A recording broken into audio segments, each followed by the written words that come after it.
There are moments in life that seem impossible to understand while we are living through them. The job rejection that felt unfair. The relationship that ended just when you thought it would last forever. The opportunity that disappeared at the very last second after months or years of hope. The move you never wanted to make. The failure that left you questioning your abilities, your decisions, and sometimes even yourself. Almost everyone carries at least one moment like this, a moment that seemed to divide life into a before and an after. When these moments arrive, our first instinct is usually the same. We search for reasons. We replay conversations in our minds. We wonder what we could have done differently. We ask ourselves questions that never seem to have satisfying answers. Why did this happen? Why now? Why me? And perhaps the hardest question of all, what if my life never becomes what I thought it would be? But what if the event that looked like the end of your story was actually the beginning of a completely different one? What if the day that broke your plans was quietly creating space for something your current self could not yet see? What if the worst day of your life was, in ways that only time could reveal, the first day of a better one? Buddhism does not teach that life is always fair. It does not promise that good people will never suffer, or that careful planning will protect us from loss. Instead, it offers something far more valuable and far more comforting. It teaches that suffering can become meaning if we are willing to look deeply enough. It teaches that some lessons arrive disguised as disappointment, that some doors only open because others were forced to close, and that sometimes life removes the path we wanted because another path is waiting to be discovered. The strange thing is that many of the experiences we once begged life to undo eventually become the experiences we would never choose to erase. But why does this happen? Why do some of our greatest blessings arrive, wearing the disguise of our greatest struggles? And how do we learn to trust life when nothing seems to make sense? Because the final lesson in this video may completely change the way you see regret forever. Lesson 1. The mind judges events too early. One of the quiet habits of the human mind is that it wants to judge every experience the moment it arrives. Something happens, and almost instantly we place a label on it. This is good. This is bad. This should not have happened. We decide the meaning of an event long before we have seen what that event will eventually become. A job disappears, and we call it failure. A university application is rejected, and we call it the end of an opportunity. A relationship ends, and we convince ourselves that we have lost something we could never replace. In those moments, the pain feels final, the story feels finished. But Buddhism teaches something very different. It teaches impermanence. It teaches that life is always moving, always changing, always becoming something new. The moment we are experiencing today is not the final chapter of the story. It is only one page. Today's loss may become tomorrow's freedom. Today's disappointment may quietly become tomorrow's redirection. The thing that feels like it is destroying your future may actually be protecting you from a future that was never meant for you. There is an old story about a man whose neighbors rushed to judge every event in his life. When something fortunate happened, they celebrated and called him lucky. When something painful happened, they shook their heads and called him unfortunate. Yet each time, the man simply waited, because he understood something they did not. The story was still unfolding. Life often works the same way. Many people can look back and point to a moment they once hated, but now see as one of the most important moments of their lives. The job they lost led them to work they loved. The rejection that hurt them pushed them toward a better path. The ending they resisted became the beginning they needed. Sometimes life is still writing the sentence while we are already trying to judge the ending. Lesson 2. The detours often become the destination. If you look closely at the lives of people you admire, you'll notice something surprising. Very few of them arrived where they are today by following a straight line. Their stories are filled with unexpected interruptions, unwanted changes, and moments that seemed, at the time, like devastating setbacks rather than meaningful beginnings. A career path suddenly changed because a job disappeared. A move to a new city happened only because staying became impossible. A health scare forced someone to slow down and completely rethink the way they were living.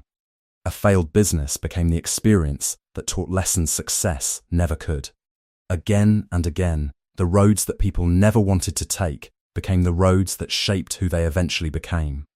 Yet when these moments happen to us, we almost never see them this way. Instead, we compare reality to the life we had imagined for ourselves. We compare what is happening to what we believed should have happened. We hold tightly to the timeline we created in our minds, and when life refuses to follow it, we experience disappointment not only because of what we lost, but because of the future we had already begun living inside our imagination. This is where Buddhist wisdom offers an uncomfortable but liberating truth. Much of our suffering does not come from the event itself. It comes from our attachment to the path we preferred. We become attached to a particular career, a particular relationship, a particular version of how our life was supposed to unfold. And when reality chooses another direction, we experience that change as betrayal. But perhaps the deeper question is this: are you suffering because life betrayed you, or because life refused to follow the script you wrote for it? Sometimes the path disappears because it was leading us somewhere too small for the person we were becoming. Sometimes life closes a door not to punish us, but to force us to notice the one we would never have chosen on our own. And years later, many people discover something they never expected to say. The detour was the destination all along. Lesson 3. Suffering changes you in ways comfort never could. Nobody chooses suffering willingly. Nobody wakes up hoping for heartbreak, failure, disappointment, or loss. Buddhism does not ask us to celebrate pain or pretend that difficult experiences are somehow enjoyable. Pain is painful. Loss is loss. Some experiences leave scars that stay with us for years, but Buddhism invites us to look beyond the pain itself and ask a deeper question: what is this experience changing within me? Because as uncomfortable as it is to admit, some of the qualities we value most in ourselves are often born in seasons we never wanted to live through. Empathy rarely grows in people who have never struggled. The ability to truly understand another person's pain usually comes from carrying our own. Patience is rarely developed when everything arrives exactly when we want it to. Emotional maturity doesn't appear during the easiest chapters of life. Resilience isn't built when the path is smooth and predictable. These qualities are often shaped quietly in moments when life forces us to keep moving forward, even when we don't feel ready to take another step. Think about the people in your life who carry a quiet strength about them. The people who remain calm during uncertainty, who listen without judgment, who recover from setbacks without becoming bitter. More often than not, that wisdom was earned. It came from difficulties that changed them. It came from experiences they never would have chosen, but eventually learned from. Comfort has its place in life. It gives us rest. It gives us safety. It gives us space to breathe. But comfort rarely asks us to grow beyond who we already are. Difficulty asks different questions. It asks us how we will respond when certainty disappears. It asks us whether we can remain kind when life feels unfair. It asks us to discover strengths we never knew existed because we never had a reason to look for them. Perhaps that is why some of the strongest people are not those who avoided suffering, but those who walked through it without allowing it to turn them into someone they no longer recognized. Comfort introduces us to who we are. Difficulty introduces us to who we can become. Lesson 4. The need to know why creates more pain. One of the hardest things for the human mind to accept is an unanswered question. When something painful happens, our first instinct is almost always the same. We want an explanation.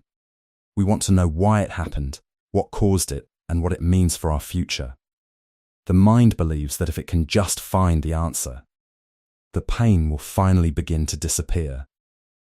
This is why after a breakup, people replay conversations for months or even years, searching for the exact moment everything changed. This is why after losing an opportunity, we obsess over the decisions we made and wonder whether one different choice could have changed everything. This is why after failure, we often become detectives in our own lives, desperately looking for clues that will explain why reality refused to follow the plans we had so carefully built. But sometimes the search for answers becomes more painful than the event itself. Buddhism teaches that suffering often grows when we argue with uncertainty. We want closure immediately. We want life to explain itself on our schedule. We want today's questions to have today's answers. But life rarely works that way. Some answers arrive years after the question. Sometimes the relationship that broke your heart only makes sense after you meet the person who shows you what a healthy relationship actually feels like. Sometimes the career path that once seemed like failure only reveals its purpose years later when you realize it led you toward work that fits who you truly are. Sometimes the opportunity you lost only makes sense when you finally see the opportunities it made possible. Life often reveals its meaning in reverse. There are moments that only become clear when enough time has passed for us to see the larger picture. What once looked like chaos begins to look like redirection. What once looked like rejection begins to look like protection.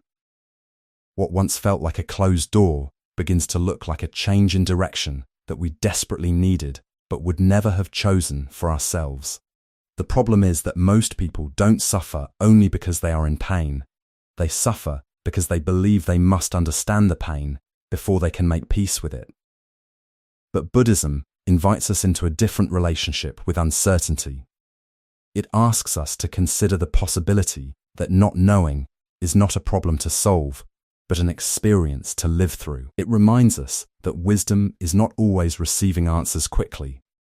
Sometimes wisdom is learning how to continue walking even when the road ahead has disappeared into fog. There is a quiet freedom that appears when we stop demanding explanations from life and start trusting that understanding will arrive when it is ready. Because some chapters of life can only be understood after they are over, and some of the questions keeping you awake today may become the very stories that make sense of your life tomorrow. Lesson 5.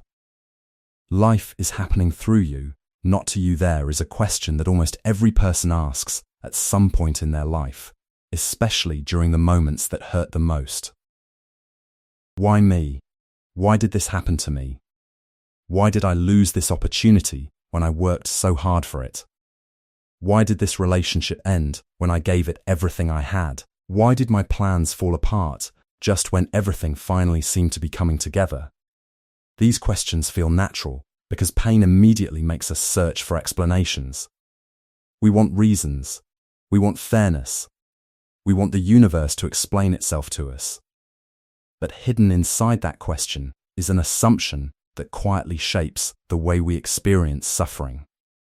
The assumption is that life is happening to us, that we are standing still while events attack us from the outside, that we are victims of circumstances, victims of timing, victims of luck, or victims of other people's decisions. Buddhism invites us to consider a very different possibility. What if life is not happening to you? What if life is happening through you? At first, this idea can feel uncomfortable because it changes your role in the story. Instead of seeing yourself as a powerless observer waiting for life to become fair again, you begin to see yourself as an active participant in a process of growth that is still unfolding. Suddenly, the question is no longer, why is this happening to me? The question becomes, what is life asking me to become through this experience? This does not mean every painful event was meant to happen, and it certainly does not mean pretending that suffering feels good. Buddhism is not toxic positivity. It does not ask you to smile through grief, celebrate heartbreak, or convince yourself that loss doesn't hurt. Pain is real. Disappointment is real. Fear is real. But pain and meaning are not enemies. Some of the experiences that hurt us the most are also the experiences that reveal parts of ourselves we never knew existed. Failure asks us to develop resilience. Loss asks us to develop gratitude. Uncertainty asks us to develop trust. Heartbreak asks us to develop self-understanding. Responsibility asks us to become stronger than we ever believed we could be. Life has a strange way of introducing us to qualities that comfort would never have revealed. Many people discover their courage only after they are forced to be brave. Many discover their strength only after they believe they have reached the end of it. Many discover their purpose only after the plans they were absolutely certain about completely collapse beneath them.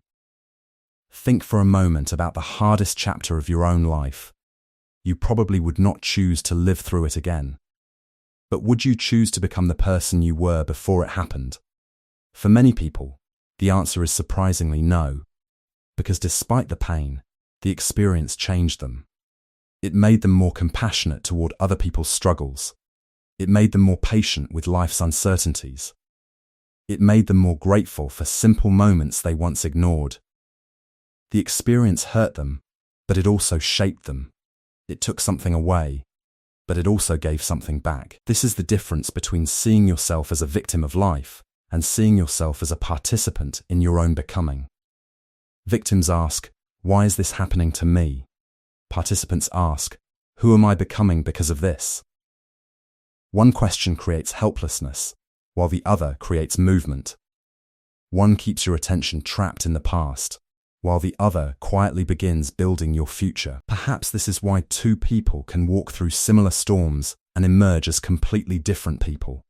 One emerges bitter, while the other emerges wiser. The event may be similar, but the meaning they create from it is not. Life will always bring experiences you never asked for and would never choose, but hidden inside every experience is an invitation. An invitation to grow, an invitation to adapt, an invitation to become someone your current self cannot yet imagine. And sometimes, the moment that felt like life was breaking you apart was actually the moment life was building you into the person you were meant to become. Lesson 6. Trust is not believing everything will go well. When people hear the phrase "trust the universe" or "trust the process," many quietly resist it. And honestly, that resistance makes sense. Life has taught most people that things do not always work out the way they hoped. Relationships end despite good intentions. Careers change without warning. Plans fail. Opportunities disappear. Sometimes the future unfolds in ways that are completely different from the future we spent years trying to build. This is where many conversations about spirituality become difficult to believe, because they seem to ask us to have blind faith that everything will somehow turn out perfectly in the end. But Buddhism offers a much deeper and much more practical understanding of trust. Trust does not mean believing that everything will go well. Trust does not mean believing that life will protect you from disappointment, loss, uncertainty, or change. Trust means something far more powerful. It means believing that if things work out, you will adapt. If they don't work out, you will adapt. If life suddenly changes direction, you will adapt. The object of trust is not the universe. The object of trust is your own ability to meet reality. This is the kind of trust that cannot be taken away by circumstances, because it does not depend on circumstances behaving the way you want them to. It does not depend on getting the job, keeping the relationship, avoiding the failure, or receiving the answer you were hoping for. It depends only on one thing: your belief that whatever happens next, you will find a way to face it. Think about your own life for a moment. There were probably moments that you were certain would break you, moments when you believed you would never recover, never move forward, never feel normal again. And yet somehow, here you are. The pain may have changed you, but it did not destroy you. The uncertainty may have frightened you, but you survived it. The future you feared eventually became the past you overcame. This is something we often forget about ourselves. We spend so much time doubting our ability to handle what is coming that we overlook the evidence of everything we have already handled. Buddhism teaches that suffering becomes overwhelming not because life is uncertain, but because we believe we are incapable of meeting that uncertainty. We tell ourselves that we need guarantees before we can feel safe. We need certainty before we can move forward. We need promises before we can trust life again. But certainty was never the source of peace. Self-trust was. The truly peaceful person is not someone who knows exactly what tomorrow will bring.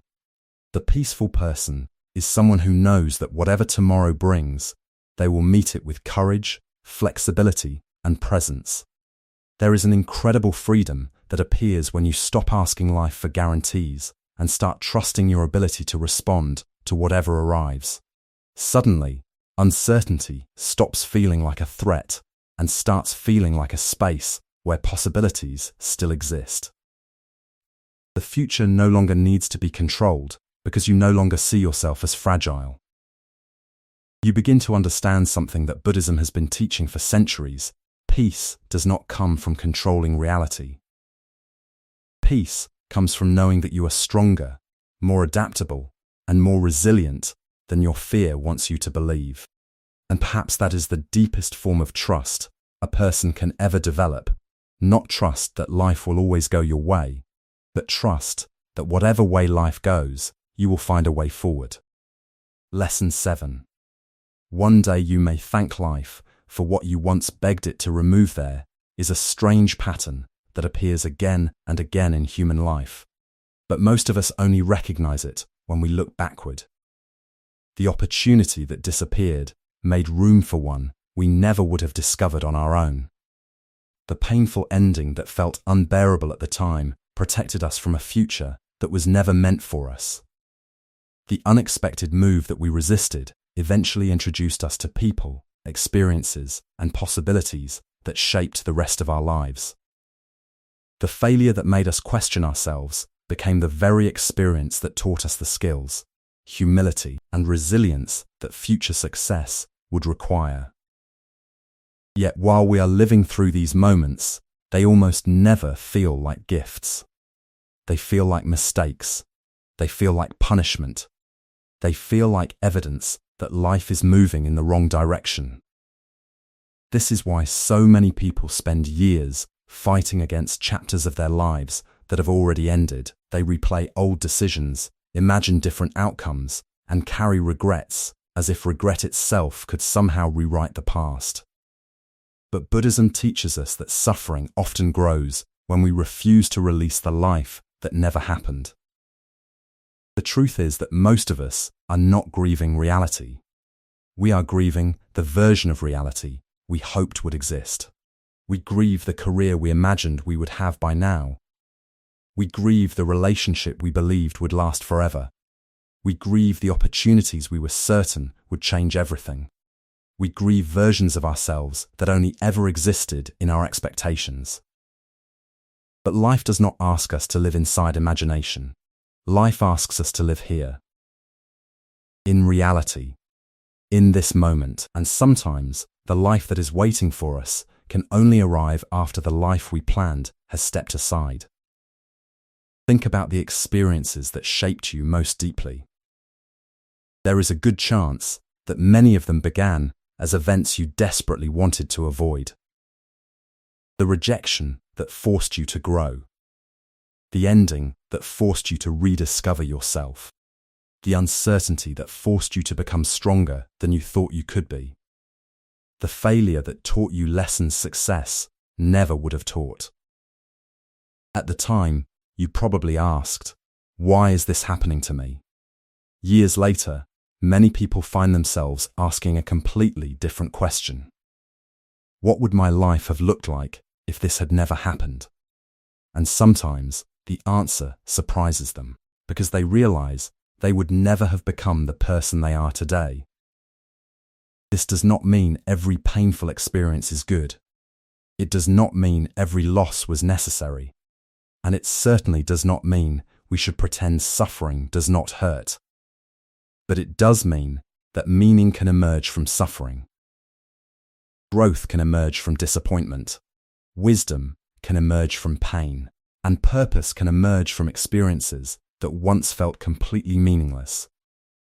There are chapters of your life that only make sense once you have already survived them. Perhaps there are experiences in your own life that you still do not understand. Perhaps there are questions that remain unanswered and losses that still feel unfair. If so, maybe the invitation is not to force understanding before its time, but to trust that understanding sometimes arrives long after the event itself has passed. Because one day you may look back at the very thing you begged life to remove and quietly realize that it was not destroying your path. It was creating it. And maybe that leaves us with one final question worth carrying long after this video ends. If life is not punishing you, but preparing you, what would change about the way you face your current struggle? Perhaps the deepest lesson Buddhism offers is not that everything in life is easy to understand, but that not everything needs to be understood immediately. Some experiences reveal their purpose quickly, while others only make sense years later when we finally have enough distance to see the bigger picture. Maybe there are moments in your own life that still feel unfair, confusing, or unfinished. If so, perhaps the invitation is not to fight those moments, but to trust that your story is still being written.